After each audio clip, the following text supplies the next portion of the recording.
Hello, everyone. The sessions that I watched were similar to what I expected a counseling session to be like because all the counselors seemed engaged.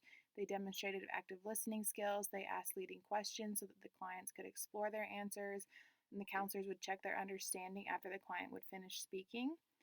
The skills and counselor relationships that I noticed from Chapter 8's readings were sensitivity, gentleness, honesty, warmth, attentiveness, respect, empathy, and overall interest.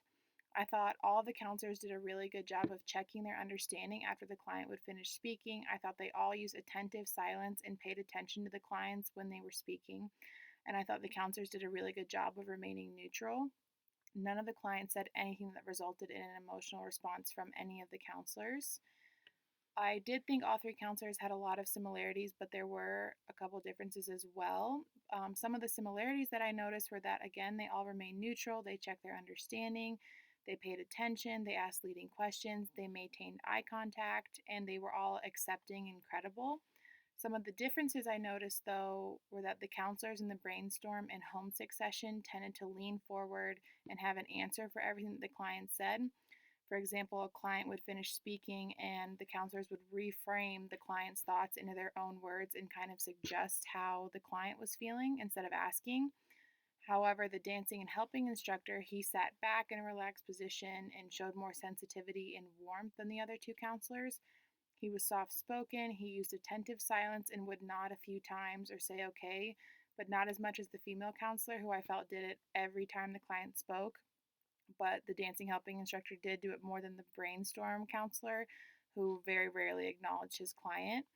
The dancing and helping counselor also would ask questions about how the client felt instead of assuming or suggesting how they felt. He just overall seemed more understanding and humble than the other two. But what I really thought was interesting was how the dynamics came off in the counselor client relationships in each session. For example, I thought the brainstorm session, the counselor and clients seemed more of like a boss and an employee. I thought in the homesick session, it seemed more like coworkers.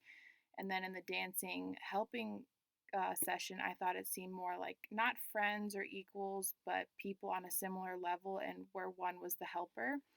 I guess after watching this, my question would be how counselors learn to prevent countertransference in the counseling relationship and what level of countertransference is considered acceptable. I'm a sensitive person and I'm just curious how counselors practice not letting their emotions show to clients when they need to be able to hold them in. So, thank you for listening.